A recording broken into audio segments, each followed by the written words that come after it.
Right, we'll talk about stashing today. Right, and you see, basically stashing is like you'll get at a point of time where you want to save changes temporarily. Now you see, it says when you are working on a situation and there are some features that you didn't commit changes yet, and suddenly someone comes and says you want to do another task. Let's take scenario like you are working on one particular branch currently. Let's say you're working on a development branch, right? Suddenly your manager and like you made some changes, you didn't commit them, and you're not sure whether to commit them or not because you're not sure that the work you did at this point of time is correct or not, right? If you're committing means what's the meaning? You're basically fixing the changes, finalizing the changes. Now whenever you are not sure of that thing and you did some work and you don't know whether to commit that or not, right? In that scenario stashing will be helpful.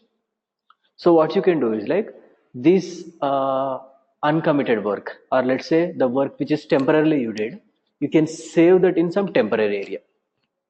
That is what stashing is generally, right? You see, it says the same thing.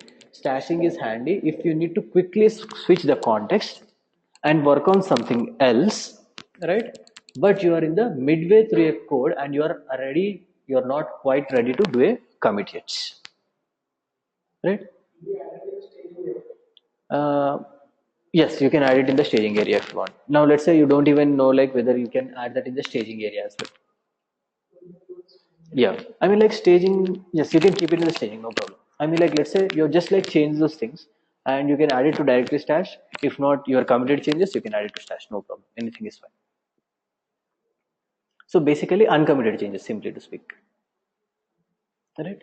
And git stash is a command actually which takes your uncommitted changes and you see both staged and unstaged, right? And saves them away for your later use and you can revert them whenever you want again. That's the advantage I got. I mean like once I start working on my bug fix, if I am back, right, to my other branch, I can get all those changes. That's it. These will not be tracked. So this is like taking these changes, keeping somewhere, right? And once your work is done, you'll come back and you'll pull it back again. That's what basically stashing is. Just like saving that in temporary area, simply to speak. Right? Now let's say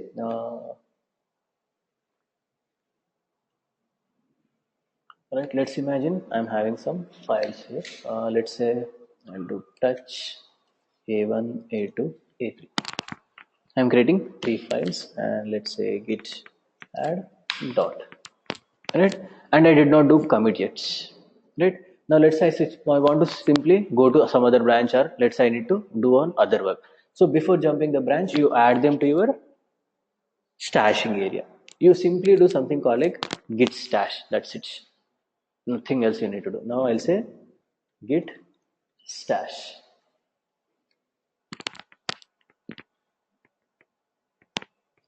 Right? So basically it is going to take all your uncommitted changes and keep them for the later use. So once I say git stash, you see what it says? So what you did, so it automatically became green, right? What's the meaning of becoming green if I say ls? There is no A1, A2, A3. It's not even tracking, you cannot even see them. It just took them and saved it somewhere else. Making sense? Right? Now whenever, see, basically what it does means it will track with some specific commits actually. What is the latest commit at that point of time? No, it is like all the uncommitted changes. Whatever the uncommitted changes which you have, it will take and go it away. Right? Now let's say I saved these changes, right? So where they are going to do is like there is a command called git stash list. And you see you are currently having one stash. Right? So that is where you have one with your particular thing. Now what you can do is like you can know what happened at this stash by the help of that stash at the rate 0. If you create multiple stashes, right, it will get stash 0, stash 1, stash 2. Right? Now let's say I want to know what happened at this point of time. I'll just copy this stash, right? And I'll simply say git stash and this specific commit number. I mean like the stash number. I'll say git stash and I'll say there's something called like show and my stash number A1, A2, A3, right? And now let's say your work is done, you went somewhere else. Let's say I went to some other branch like git checkout, and I went to something like my master branch. So I was working in my that another branch, right? What is it? Branch one. So I went there, I did some work here, right? My work is done. I'm going back again, right? I made, let's say I made some commit changes here, then I'm switching back again to my master, right? I'm in back master. Now I need to start working again on those files, right? So how you are going to say? You're simply say there is something called like, so you got multiple ways here actually. There is one command called apply, git stash apply, which will basically copy those from your stash and it will keep it here and it will keep the stash as well. So it will not remove stash. Okay. So git stash apply. And there is something called like pop. So what's the meaning of pop? Basically popping up and you're keeping up. So basically pop is nothing but removing it and keeping them. So if you do pop, it will delete the stash, it will keep the changes here.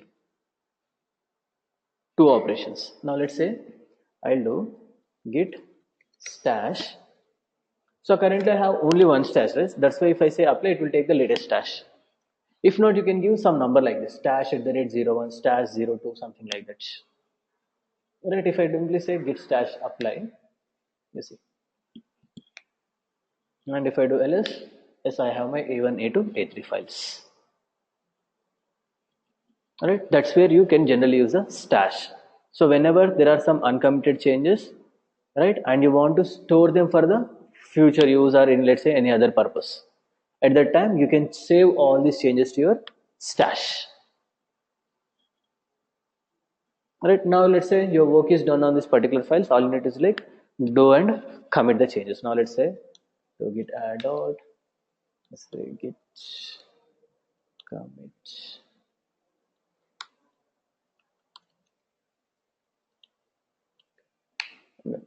Right, now if I say git stash list again, I say I still have that. That is the meaning of apply. It will not delete it. But if I say pop, it's going to remove that. Right, now what I'll do is like let's say I'll go and remove this particular things. Git rm.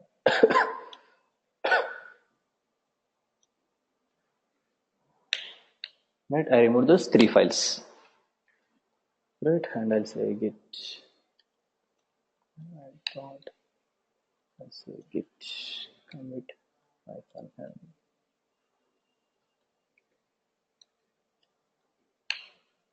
Right, and there are no files called abc, right?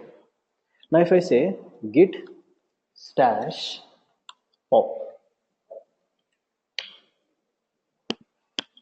right, and you see what it says, drop the stash, which was my stash 0.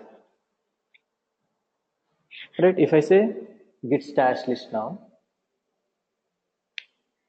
do I have anything? So pop is basically removing and keeping the changes. Apply is it will keep the what do you say changes over there and it will just copy the things over. So it depends upon your operation whether you want to remove them or save it for the further process. You can go and work with that. So you got like more commands as well. So I went with pop, right? There is something called like git stash clear. So this is going to clear entire stash. It will remove entire stash for you, right? So this particular stash is going to go and remove all the things.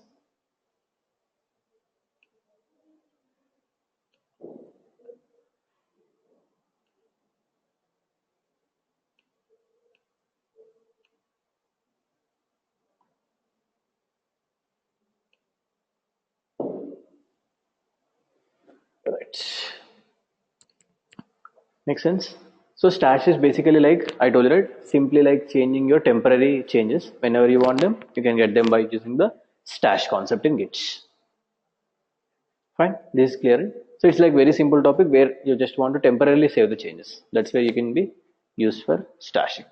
Now what I'll do is like let's go with the same thing again. Say git add dot and I'll say git commits. Right. These are the particular files. Now let's say what I want to do is like, right, I talked about it. So I was talking about something called like undoing the changes. So let's see how you can undo the changes.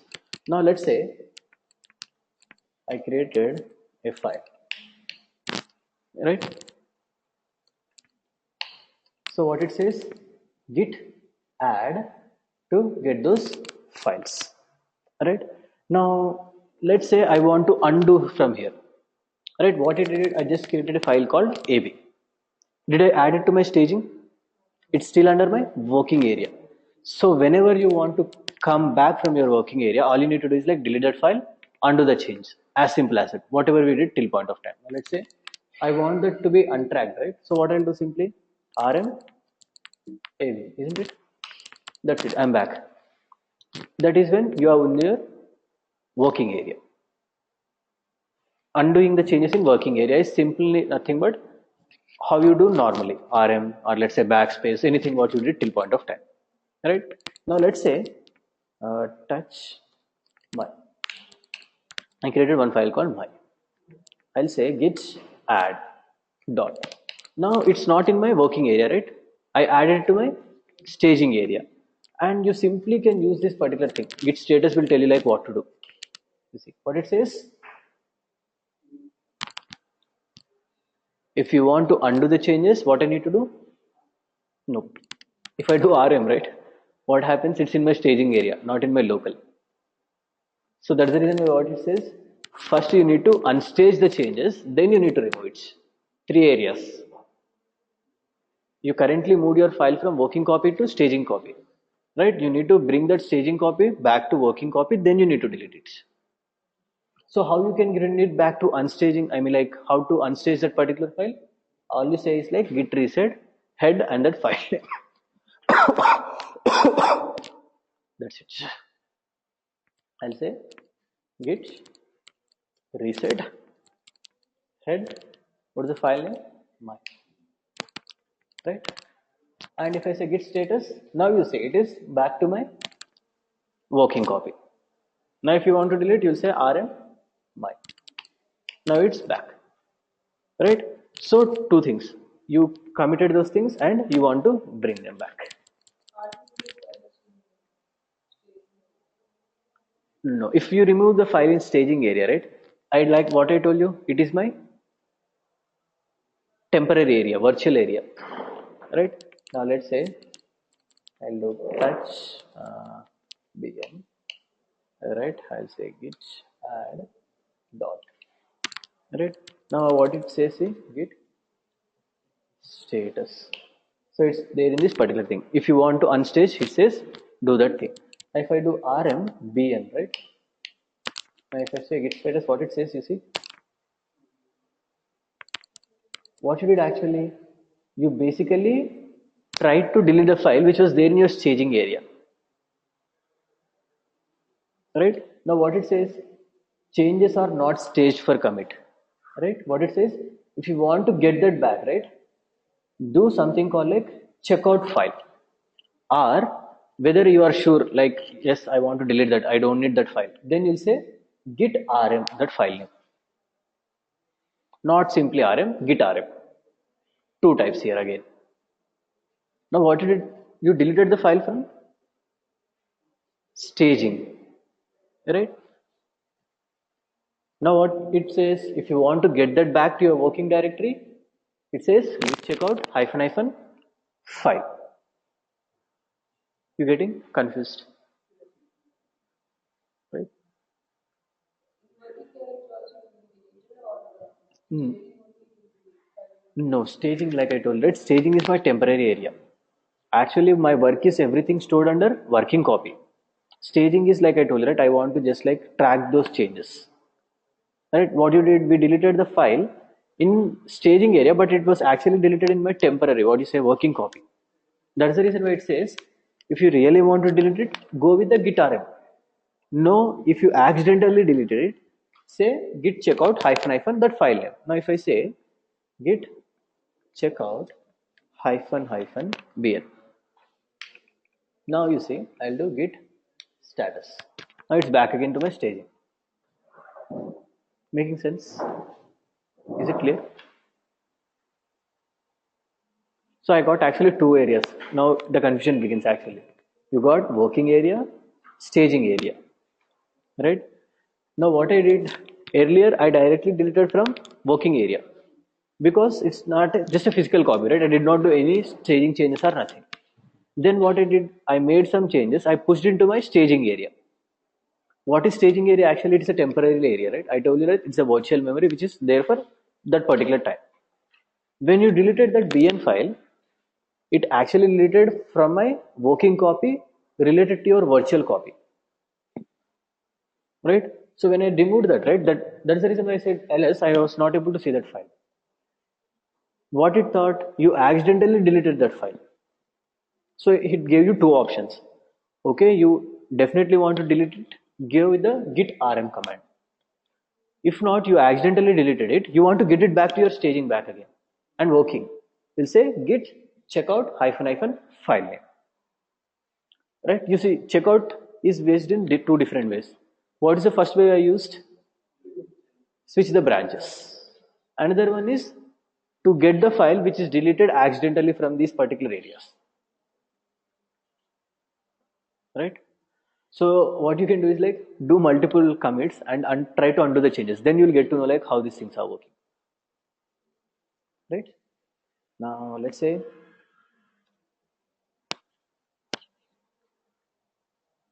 goodbye to it.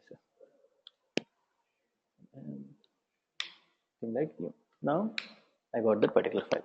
So it's making sense, right? Why we are doing undoing the changes like from different areas.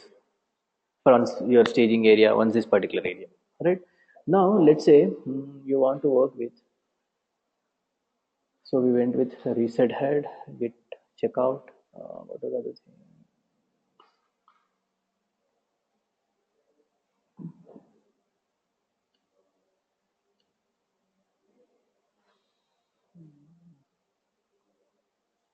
There is one more thing I need to say. We did with checkout, we did with the reset.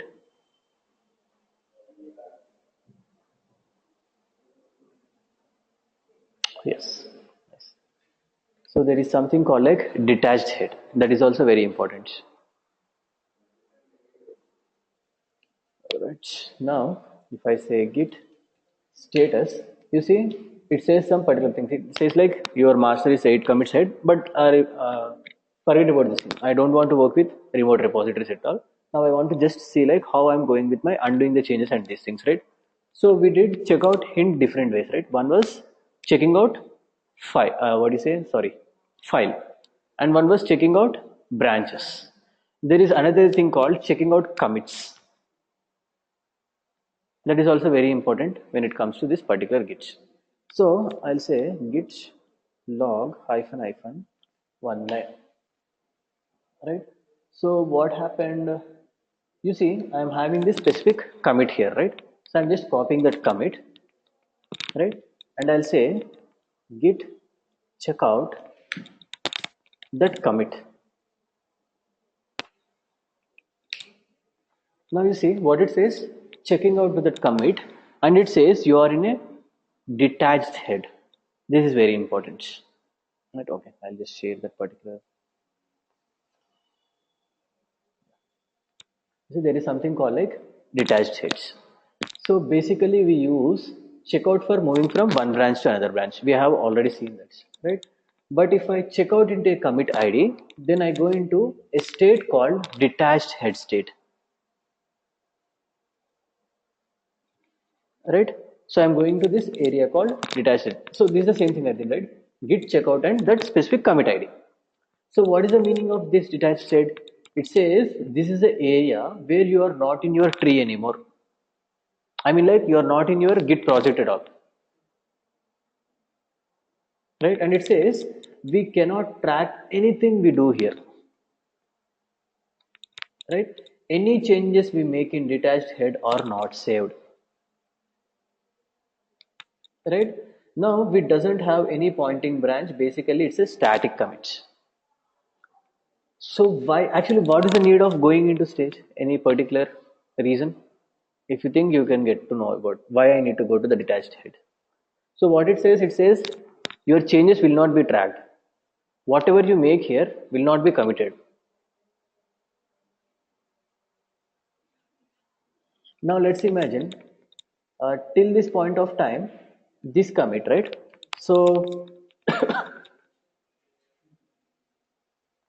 I was having A, B, C, B, and something else, GH. Right now, what I want to do is like whatever I did at this point in this commit, till this point it is there. Now I want to check extra functionality, right? And I'm not sure whether it's correct or not, right? Now let's say I'll do touch hello, touch JKL. I created some HTML files. But yes, these are available here, right? You see, hello, JKL, everything is coming temporarily. But I can do all the changes and check whether everything is working or fine or not. So basically, this is where you can experiment some things. Why? Because it's not going to be tracked anymore. Making sense? So what I did was, I was in some particular commit, right? At that commit, there were no files called hello and JKL, right? So I want to test whether hello and JKL will work or not. Now I don't want stashing and all this thing to be there. So I am committing to that latest commit, which I made till point of time, and I'm creating files in the detached area. So what is the meaning of detached area? It's saying, right, whatever the changes you are making here will not be tracked and will not be saved. But you can check them, whether they are working or not, right? No. Now you see what it says. You are in this detached head area. Now if you want again, you need to go and do the commits again, right? Making sense? So basically, why I'm committing into this particular commits is that whenever I want to work with something like, let's say, I'm not sure whether my functionality which I'm developing might work or not. Yeah, it is it. Just simply like I'll write those files, and if it goes correct, you can do one kind of operation. If it goes wrong, you can do another kind of operation. Right? I'll tell you like both the things. Now let's say it looks bad, right? It looks very bad. Whatever I did was complete rubbish here, right? I did like all those things and it like completely waste of time. Now what I need to do is like I'll just commit out from here. So I mean like check out from here. I'll simply say get check out to my master again, right? And what it says, switch to the branch. It says git push, and you see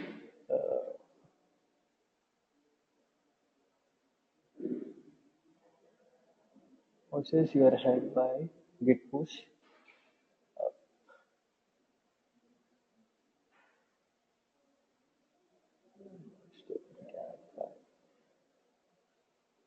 No, that's actually it should not come.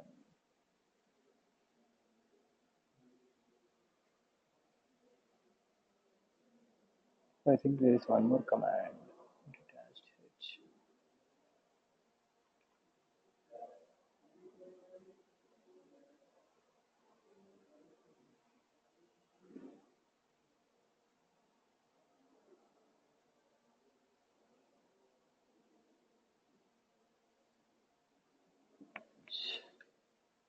Did I create this file earlier or just like created right now? So I said this particular file hello. I'll say git status.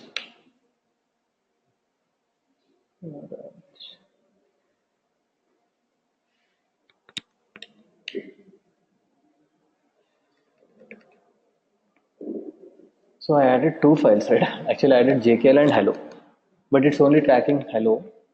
It's not should not actually track hello as well. So I'll say git checkout that specific commit ID. This one, right?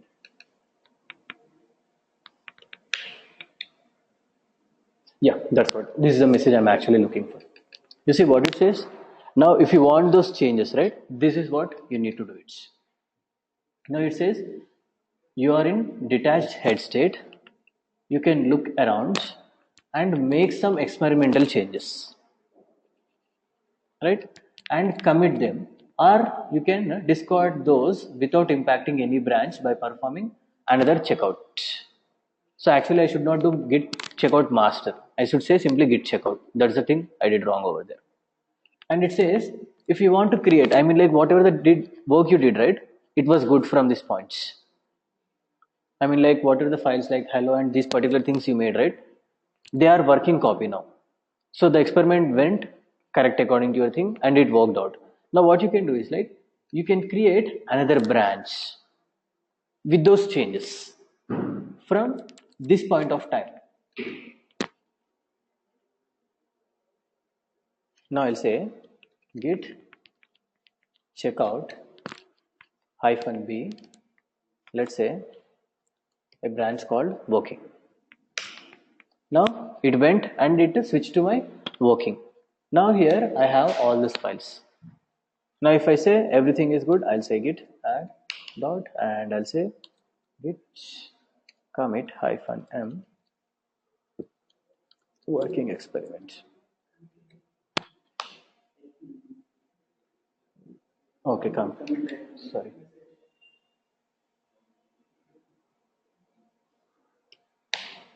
Now, now you have the changes and your experimental changes.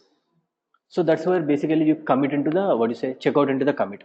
So whenever you're checking out into specific commit, it means like from this point you want to do some experimentation simply. So when you want to perform some experiments, the best way is you can do into the committing into your checkouts. I mean like sorry, checking out into your commits. So actually we got three types of checkout now, right? So one checkout is for switching your branches, first checkout. Then we went and check out the files. Why we checked out the files? Whenever I want to undo the changes from my staging back to my this working, right? That is where I did the checkout and checking out into the what you say commits. So basically if you are checking out into that specific commit, it means that you want to perform some experimentations over there, and if your experimentations are good, then you can say create a new branch from there, or if not you can simply say git checkout and come outside,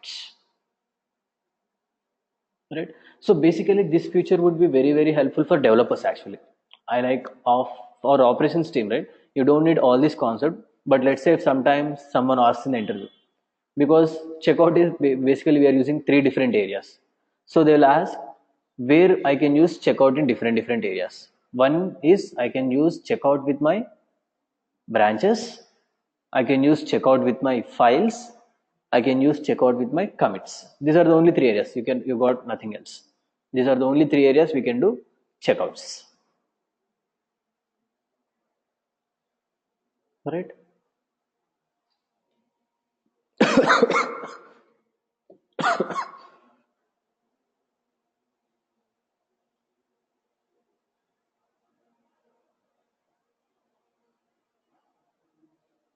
Now what I'll do is like yes, I need one more thing.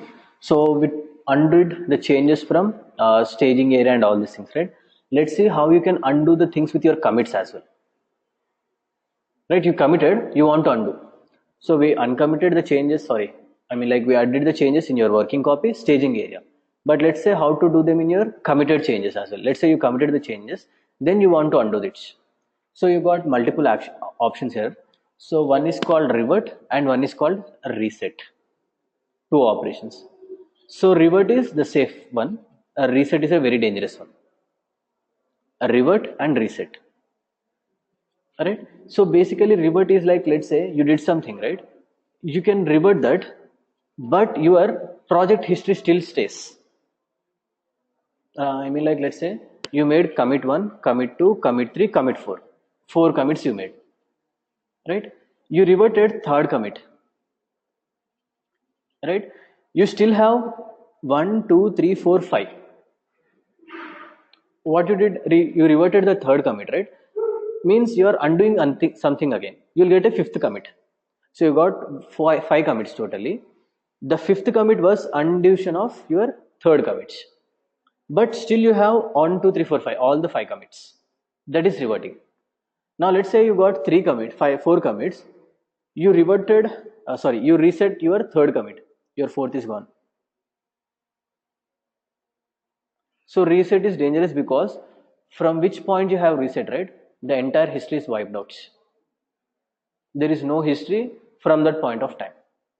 Whereas when you do revert, it is a safer option. You have the history intact. Your history is not going anywhere.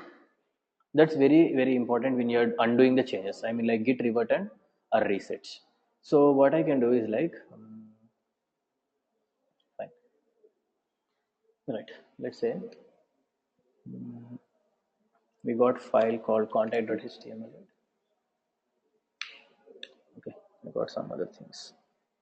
What I'll do is like vi thing like index.html. Let's say I'm going with 1, right? And I'll say git and dot, and I'll say git commit hyphen m. I'll say and 1. Alright.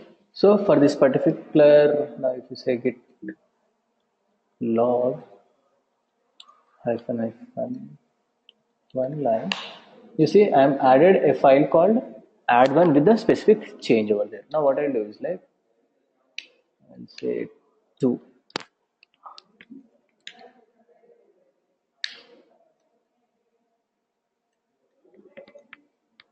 2. Alright. Let's say I went and I created.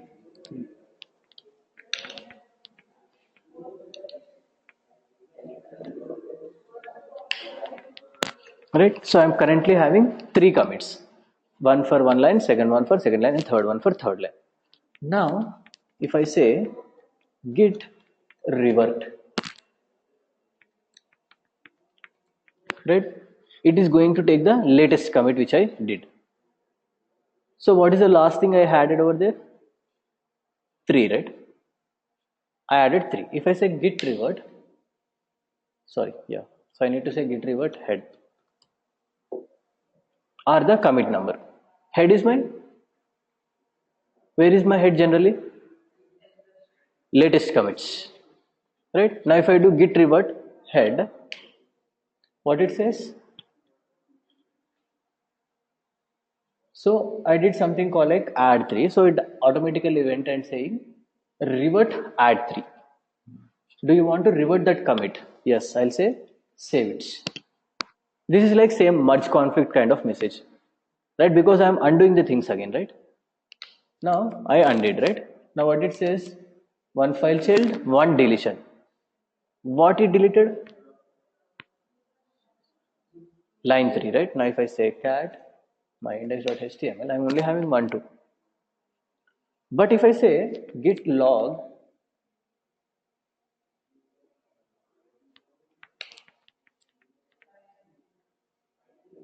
I'm having first commit, second commit, third commit, and this particular commit. Now if I want to revert to this commit again, I can say this one or simply say revert this one which I did earlier. Git revert head again. Now if I do git revert head, what it says, revert add 3. So it's reverting your add 3 again. Right, now I'll save the changes. Now it says one insertion again. Now if I say cat, I got 3 back again. So you got, I mean, like you saw the advantage, right? If I use revert, right, it's not going to erase my history, which is very, very important for my projects, right? If you're erasing your history means you're completely deleting your whatever the changes you tracked at this point of time. That's why revert is always the safest operation when you do undo the things. You never should do resets. So I'll show you what is the meaning of resets. All right.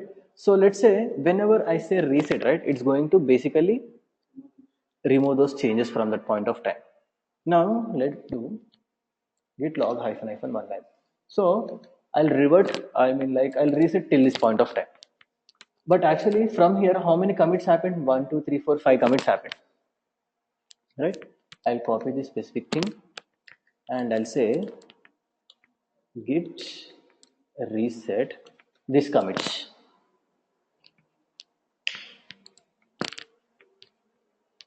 Message unstaged of your particular changes. Alright, and if I go and if I say cat and what is it? Okay, because it was like modified under, right? So it says unstaged. Like if you commit those changes, it will be gone. So once I do my reset, right, all the changes which I did till point of time, okay, fine. So you'll do something called like, sorry, I forgot it actually. So you need to use one more command. So git status.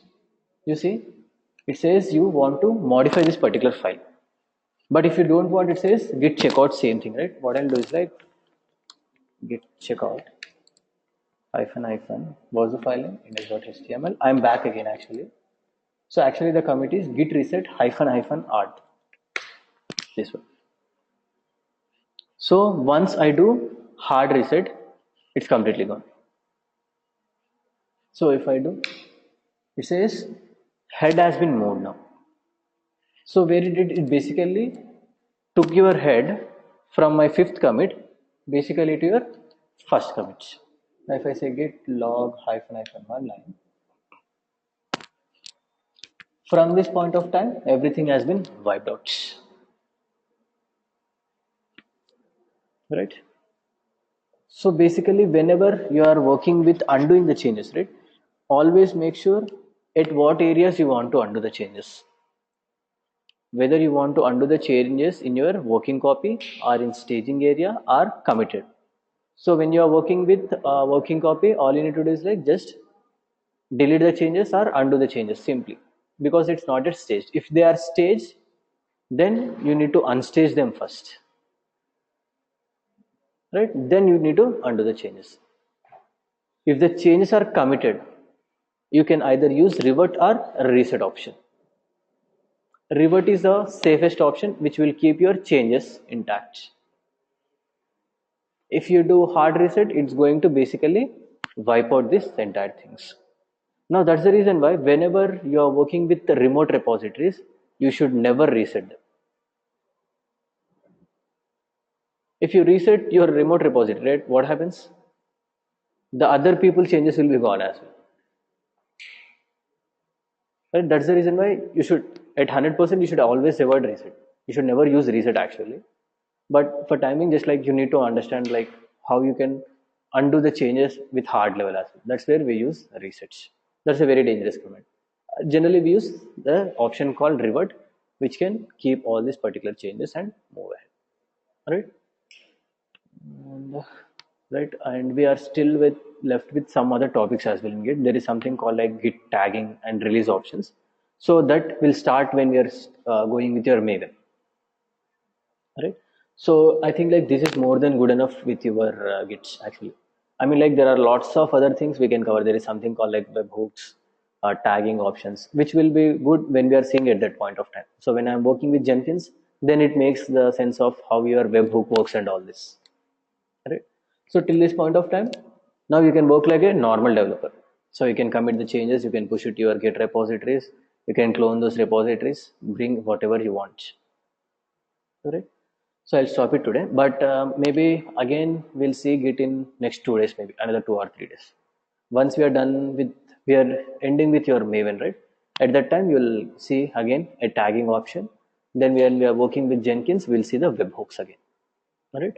So what you'll do is like try all these particular options. Just go and do commits, revert them, or reset them. So when you work out, then only you'll get an idea how the Git is actually working.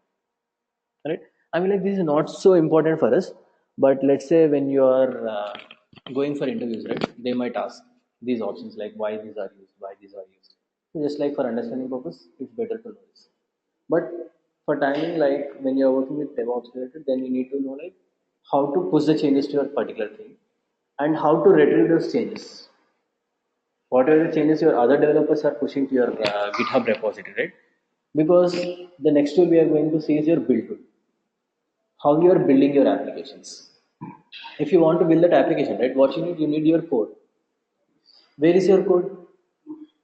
In your GitHub remote repositories. So that's the reason why how you can get the code from your remote repositories to your machines and how to build them. That's the reason why we saw Git. That's it.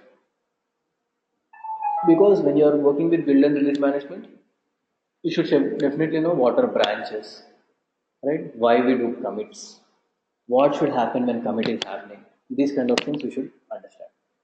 Alright.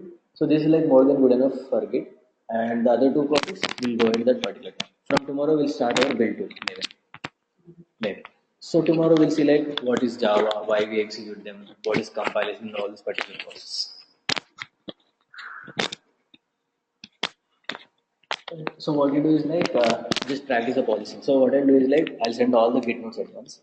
So from starting like all the particular things, some examples you can try out with different approaches. Right? I mean like it is very simple. Like if you see like what till point of time what we did was how we are tracking those changes. What is the concept of branching, right? Then what is the concept of remote branches? I mean sorry, remote repositories. How we are attaching your local repositories to remote repositories, right? How other developers are pushing the code there, how you can add collaborators, and once that is done, how you are getting the changes from them. Right? So in our Maven projects also we are going through the same thing. I mean like throughout our particular class, Git will be used across different areas. So when you are working with load balancers, right? All this configuration you need to store in your GitHub. I'll show you like how you can store all these configurations in your GitHub. Right? And so this is good enough for Git. I think like you almost took 4 5 days for Git. Right? So this is more than good enough actually. Actually, you don't need all these things, but unfortunately, let's say sometimes in interviews something comes up, you should be able to answer them like, okay, this is a particular concept. Let's stop it here.